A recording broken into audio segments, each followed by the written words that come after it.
Exercise 128.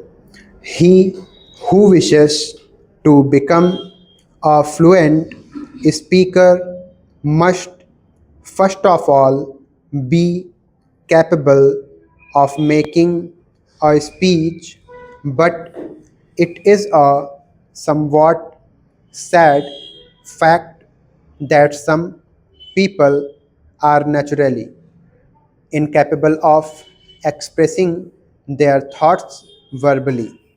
It is no abuse of language, however, to state that even nature may be overcome and the taciturn person may acquire such fluency as to surprise his friends by his eloquence.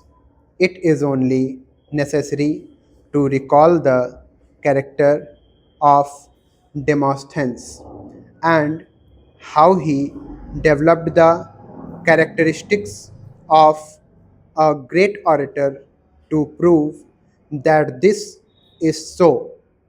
It is especially essential that familiarization with details of the subject be acquired beforehand, otherwise, a mortgage is placed on the chances of success by an insufficiency of facts when a sufficiency would probably mean unqualified success with the precision of a mathematician.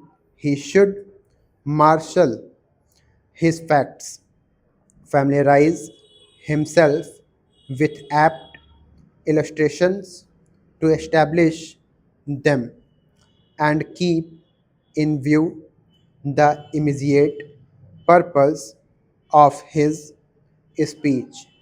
Then there are certain gestures which can be suited to circumstances with mathematical accuracy, but these should be as far removed as possible from merely mechanical actions. If the maximum result are to be attained, some fail to govern themselves in this matter and thus extinguish the possibility of being effective.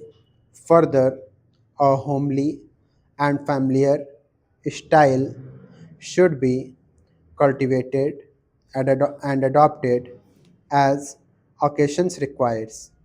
The efficient cultivation of the voice occasion voice should receive a special attention.